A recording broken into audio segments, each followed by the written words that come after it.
और यूक्रेन युद्ध का सबसे खतरनाक पड़ाव।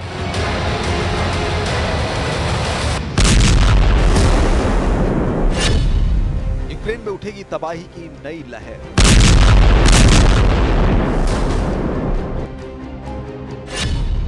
पुतिन की तैयारी अमेरिका और यूरोप पर भारी।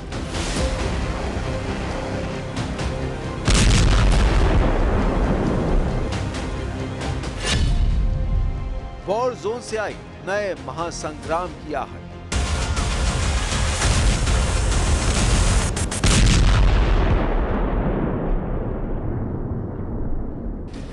रूस और यूक्रेन के बीच जंग अब उस पड़ाव पर पहुंच चुकी है जहां से वापसी का कोई रास्ता नहीं है। अगर कोई रास्ता है तो वो है किसी की जीत का या फिर किसी की हार का, क्योंकि जो तस्वीरें यूक्रेन के शहरों से आ रही हैं वो यही बता रही हैं कि अब पुतिन की सेना ने यूक्रेन के खिलाफ अपने मिशन को पूरा करने की तरफ कदम बढ़ा दिया है। यानी अभी तक जो जंग की तस्वीरें दुनिया देख रही थी उससे भी भयानक तस्वीरें आने वाली हैं। अभी तक रूस की सेना ने अपने बारूदी तरकश के जिन हथियारों को छिपा रखा था वो अब बाहर आने वाले हैं और ये तस्वीरें इसी तरफ इशारा कर रही हैं। रूस और यूक्रेन की जंग अब उस खतरनाक मोड़ पर है जहां हर अगला कदम विनाश की एक नई कहानी लिख रहा है। I do not even know what to say, honestly. I work at a local market. We know all the local people. They used to shop with us. I have no words. All those children, we watched them as they grew in front of our eyes. It is so difficult, really tough. I have no words to describe it.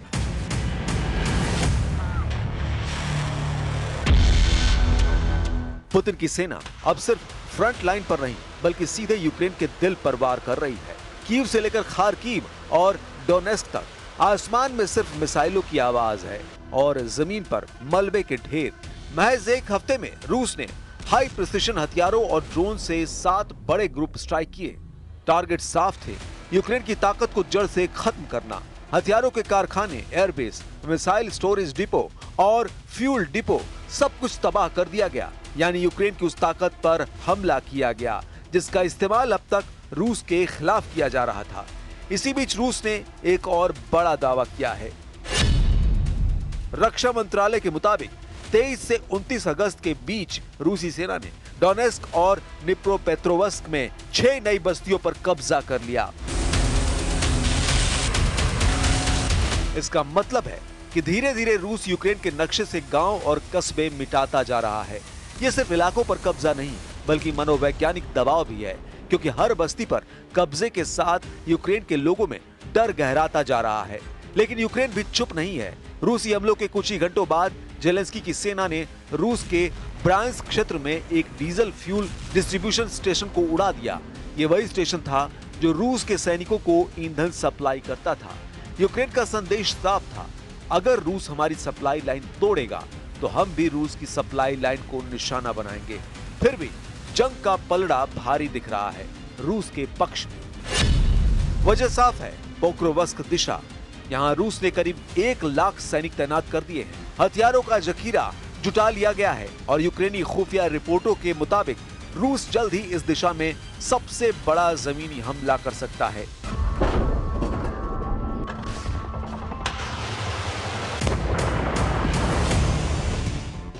Zelensky का दावा है कि front line broadly control में है, लेकिन उनकी चिंता छिपी नहीं रह गई। उन्होंने खुद माना पोक्रोवस्क में हालात बेहद चुनौतीपूर्ण हैं। ये वही इलाका है जहां से अगर रूस आगे बढ़ता है तो यूक्रेन के पूर्वी मोर्चे की डिफेंस लाइन ध्वस्त हो सकती है। ये सब मिलकर उस तस्वीर को और साफ करते हैं जिसका अंदेशा दुनिया को पहले ही है कि ये जंग अब रुकने वाली नहीं। रूस और यूक्रेन दोनों ही अपने अपने पत्ते पूरी ताकत से खेल रहे हैं। पुतिन ने अपने सैनिकों को तैयार कर दिया है और यूक्रेन अपने हर जवाबी वार में यह दिखाना चाहता है कि वो अभी भी जंग के मैदान में खड़ा है। लेकिन सच्चाई यही है, जंग में जीत किसी बयान से नहीं बल्कि हथियार से तय होती है। और इस वक्त रूस के हथियार, रूस की ताकत, रूस की रणनीति सब यूक्रेन पर भारी पड़ रही है। आने वाले दिन इस संघर्ष को और भी भयावह बनाएंगे, क्योंकि अब तक जो बम गिरे वो सिर्फ शुरुआत थी। असली महासंग्राम अभी बाकी है और शायद यही वजह है कि यूक्रेन के राष्ट्रपति वोलोदिमीर ज़ेलेंस्की को इस आने वाली महातबाही का पता चल चुका है। Те, що ми хочемо, щоб ці гарантії безпеки від країн Європи, ключових принаймні, і від Сполучених Штатів Америки були підтримані парламентами відповідно і Конгресом, так, ми хочемо юридично зобов'язуючі гарантії безпеки. Ми не хочемо Будапештський меморандум. Ми не хочемо Мінські угоди. रूस और यूक्रेन की इस भीषण जंग में अब सबसे बड़ा सवाल उठ रहा है, यूरोप और अमेरिका की भूमिका कहां है? क्या पश्चिम ने यूक्रेन को अकेला छोड़ दिया है? पिछले एक हफ्ते में कीव पर हुई बमबारी ने पूरे यूरोप को झकझोर दिया, लेकिन यूरोपीय देशों की प्रतिक्रिया महज बयानबाजी तक सिमटी रही। ब्रिटेन ने रूस के राजदूत को तलब किया, फ्रांस ने गंभीर चिंता जताई, जर्मनी ने गहरी निंदा की, लेकिन जमीन पर कोई ठोस कदम नहीं उठाया गया। न सैन्य हस्तक्षेप, न कोई प्रतिबंधों की कड़ी, न ही रूसी तेल गैस पर कोई ठोस पाबंदी। नतीजा साफ है, यूरोप इस युद्ध में सिर्फ तमाशबीन बनकर रह गया है। ट्रंप के अमेरिका की स्थिति और भी अजीब है। व्हाइट हाउस की बजाय ट्रंप की पॉलिटिक्स इस जंग पर हावी है।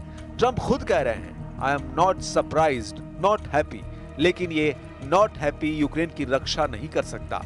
ट्रंप बार बार दावा कर रहे हैं कि अगर वो सत्ता में होते तो रूस यूक्रेन की जंग 24 घंटे में खत्म कर देते। लेकिन सच्चाई ये है कि ट्रंप की इस बयानबाजी से रूस और पुतिन को ही फायदा मिल रहा है। दरअसल यूरोप और अमेरिका की नाकामी दो स्तरों पर साफ दिख रही है। पहला, सैन्य मोर्चे पर यूक्रेन लगातार हथियारों और गोला बारूद की कमी से जूझ रहा है। यूरोपीय देश वादा करते हैं, लेकिन डिलीवरी देर से होती है।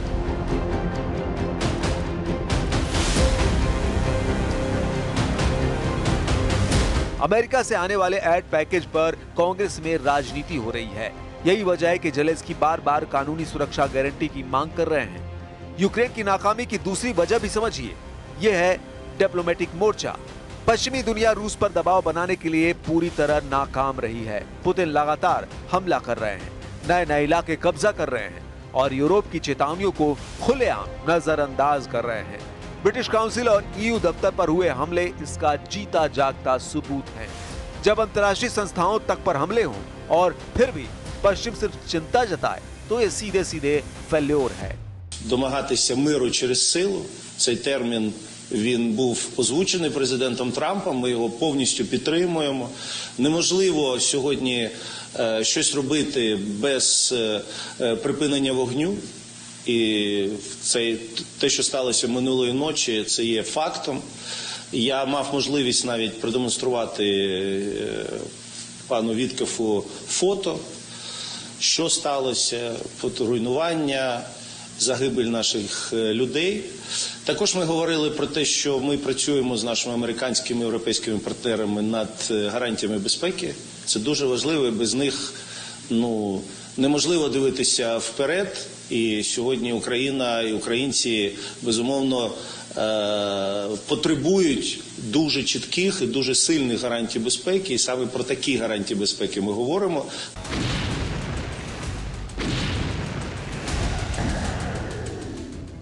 ट्रंप और यूरोप की ये कमजोरी रूस के लिए एक मौका है। पुतिन जानते हैं कि पश्चिम थक चुका है, अमेरिका अपनी राजनीति में उलझा है, यूरोप अपनी आंतरिक समस्याओं, इमिग्रेशन, इकोनॉमिक क्राइसिस और एनर्जी सिक्योरिटी से जूझ रहा है। ऐसे में अगर रूस यूक्रेन में और आगे बढ़ता है तो उसे रोकने वाला कोई नहीं होगा। यही वजह है कि आज दुनिया भर में नैरेटिव बन रहा है कि ट्रंप और यूरोप पूरी तरह फेल हैं।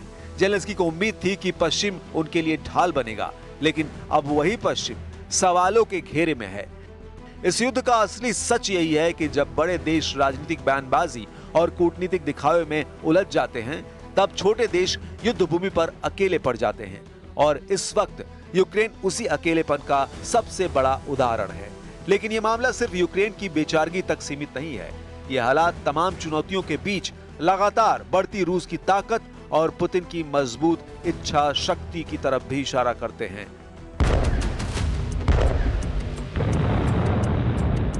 रूस यूक्रेन युद्ध के इस लंबे संघर्ष में एक सच्चाई अब साफ दिखाई दे रही है। पुतिन हर कदम सोच समझकर, रणनीति बनाकर और धैर्य से उठा रहे हैं। यही वजह है कि आज जंग के मोर्चे पर रूस का पलड़ा पहले से कहीं ज्यादा भारी है। पुतिन की सबसे बड़ी ताकत है उनका धैर्य और विजन। उन्होंने न तो युद्ध में जल्दबाजी दिखाई और न ही अपने संसाधनों को एक झटके में झोंक दिया, बल्कि उन्होंने यूक्रेन को धीरे धीरे थकाने की रणनीति अपनाई। एक तरफ रूस लगातार नई बस्तियों पर कब्जा कर रहा है, दूसरी तरफ वो अपनी ताकतवर मिलिट्री इंडस्ट्रियल मशीनरी को एक्टिव कर चुका है। रक्षा मंत्रालय की रिपोर्ट के मुताबिक सिर्फ पिछले 6 महीने में रूस ने मिसाइल और ड्रोन प्रोडक्शन में 40% तक की बढ़ोतरी कर दी है। इसका मतलब साफ है, जितना ज्यादा युद्ध लंबा चलेगा उतना रूस को फायदा होगा। यही वजह है कि पुतिन अब हर मामले में हाई प्रिसिशन हथियारों और ड्रोन का इस्तेमाल कर रहे हैं। दूसरी ताकत रूस की ऊर्जा राजनीति। यूरोप ने रूस से गैस और तेल खरीदना बंद करने की कोशिश की, लेकिन सच ये है कि रूस ने नए बाजार ढूंढ लिए। चीन, भारत और एशिया के कई देशों में रूसी ऊर्जा की खपत लगातार बढ़ रही है।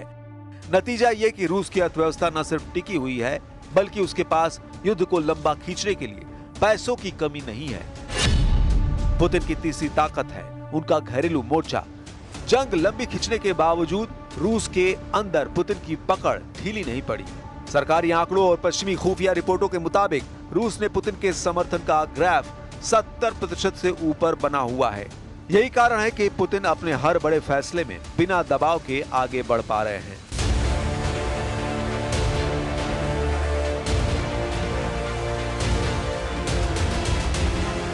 इसके अलावा पुतिन की कूटनीतिक रणनीति भी पश्चिम के लिए बड़ी चुनौती है।